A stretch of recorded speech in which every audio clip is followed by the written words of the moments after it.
कुछ बेहतर फैक्ट्स के साथ आप लोग को एनालाइज कराते हैं।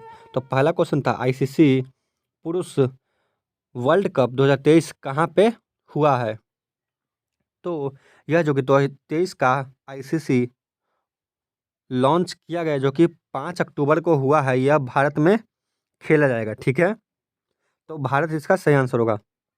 और 2022 का महिला क्रिकेट विश्व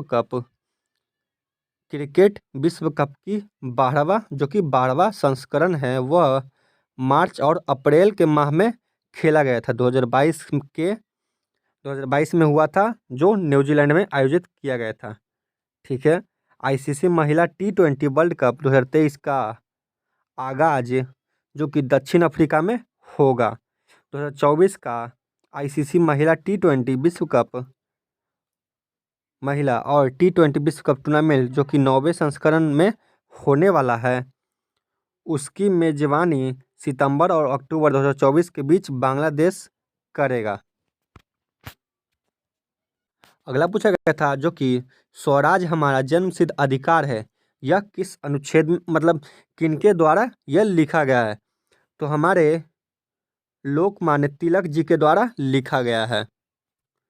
तो लोकमान्य तिलक जी जो कि ब्रिटिश राज के दौरान स्वराज से पहले मजबूत अधिवक्ताओं में से एक थे तथा भारतीय अंतःकरण में एक प्रबल आमूल परिवर्तनवादी थे।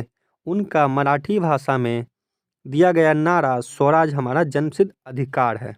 ठीक है, तो हमारे लोकमान्य तिलक इसका राइट आंसर हो जाएगा। कुछ और फैक्ट देखते हैं फ्रेंड्स। ठीक है, दादा भाई नौरोजी के द्वारा जो कि भारतीय राष्ट्रीय कांग्रेस का दूसरा अधिवेशन 1886 में दादा भाई नौरोजी की अध्यक्षता में कलकत्ता में हुआ था। ठीक है, और जो कि हमारा 1885 में हमारा कांग्रेस का गठन किया गया था। तो ये भी फैक्ट आप लोग याद रखिएगा, 1885 में कांग्रेस का गठन किया गया था। ठीक है, दादा भाई नौरोजी कलकत्ता अधिवेशन में स्वराज शब्द का प्रयोग किए थे। उन्होंने ग्रैंड ओल्ड मैन के रूप में भी जाना जाता है, उन्हें ग्रैंड ओल्ड मैन के नाम से भी जाना जाता है। लेबर पार्टी के टिकट पर हाउस ऑफ कॉमन्स के लिए चुने गए थे। उन्हें poverty and un-British rule in India के पुस्तक भी लिखे हैं। अगर हम लोग मतलब जो कि राष्ट्रीय कांग्रेस के पहले मुस्लिम अध्यक्ष कौन थे, तो बदरुद्दीन तैयब जी हो जाएंगे इसका सही आंसर। ठीक है, और पहले अध्यक्ष जो कि कांग्रेस के हमारे व्योमेश चंद्र बनर्जी हो जाएंगे। भारतीय राष्ट्रीय कांग्रेस की स्थापना 1885 में बम्बई में की गई थी, जैसा कि हमने बताया आपको। अगला क्वेश्चन था जो कि राष्ट्रपति के द्वारा टीबी मुक्त भारत का लक्ष्य कब तक रखा गया है। ठीक है, तो इसका आंसर जो कि सतत विकास लक्ष्यों के अनुसार सभी देशों ने 2023 तक टीबी उन्मूलन लक्ष्य तय किया है, लेकिन भारत सरकार ने इसे 2025 तक मतलब टीबी उन्मूलन लक्ष्य रखा है। ठीक है, तो इसका 2025 इसका राइट आंसर होगा। इस संकल्प को पूरा करने के लिए प्रत्येक स्तर पर प्रयास किए जा रहे हैं। भारत 2070 तक कार्बन न्यूट्रल बनने के लिए मिशन मोड में है। प्रौद्योगिकी 2047 तक भारत को एक विकसित राष्ट्र बनने के लक्ष्य को प्राप्त करने में मदद करेगी। अगला क्वेश्चन पूछा गया था जो कि संवैधानिक उपचार का अधिकार किस अनुच्छेद में है। तो अनुच्छेद 32 इसका राइट आंसर होगा। संविधान का सबसे महत्वपूर्ण अनुच्छेद बताया है कि एक अनुच्छेद जिसके बिना संविधान अर्थहीन है, यह संविधान की आत्मा है। ठीक है, अनुच्छेद 31 जो कि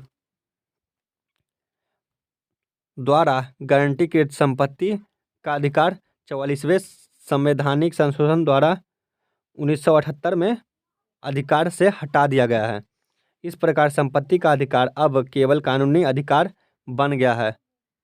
अनुच्छेद 31 का ए में और 31 का बी, 31 का सी के अधिकार से संबंधित मौलिक अधिकार हैं।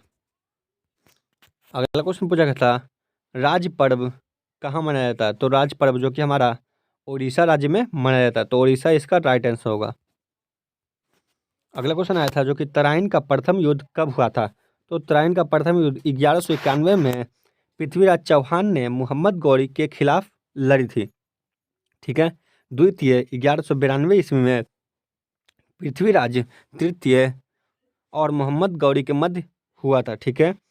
हल्दी घाटी का युद्ध मुगल बादशाह अकबर और महाराणा प्रताप के बीच 18 जून 1576 को लड़ा गया था।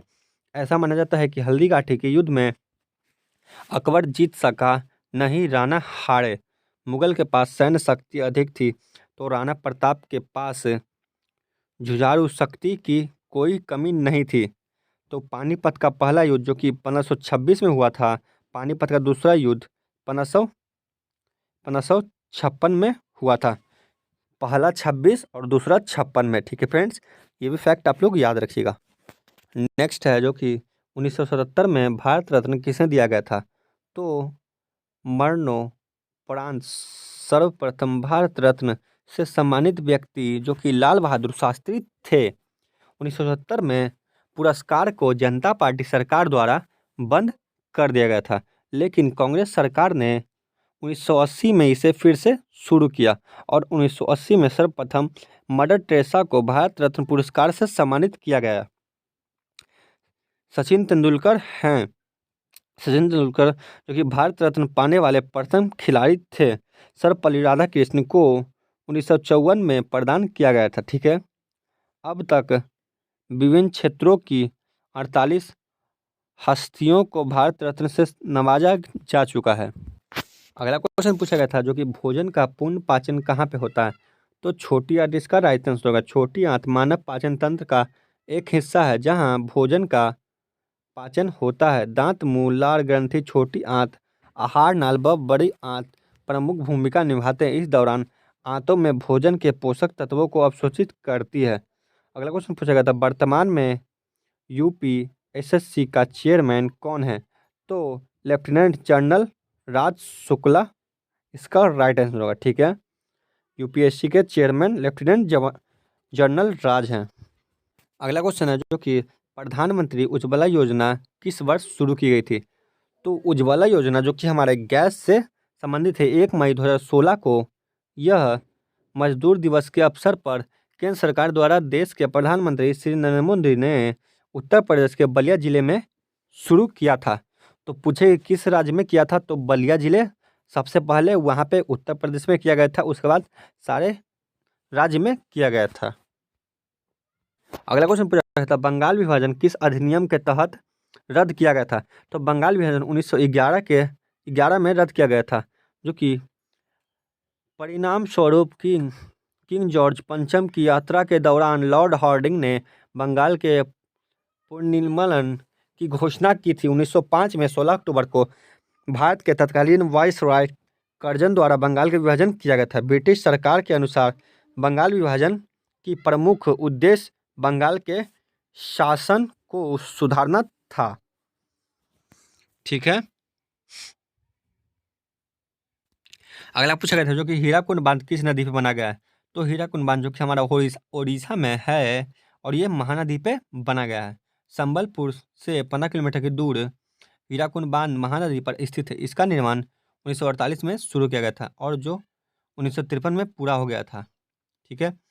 भारत में पहली नदी घाटी परियोजना में से एक हीराकुंड बांध दुनिया का सबसे लंबा बांध है।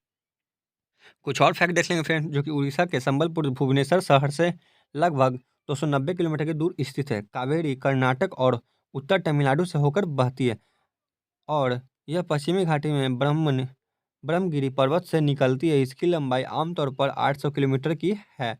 गंडक नदी को नारायणी नदी भी कहा जाता है। यह मध्य नेपाल और उत्तरी भारत में स्थित है। अगला क्वेश्चन है सुनिधि योजना कब शुरू की गई थी?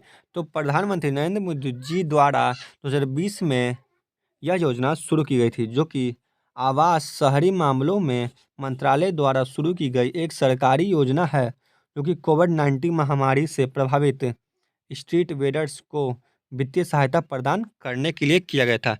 तो इसका राइट आंसर 2020 हो जाएगा। तो ठीक है फ्रेंड्स, अभी के लिए ये इतना ही। तब तक के लिए हमारे चैनल को लाइक करें और वीडियो पर नए तो वीडियो को, तब तक के लिए थैंक यू फॉर वॉचिंग। मिलेंगे आपसे नेक्स्ट क्वेश्चन के साथ।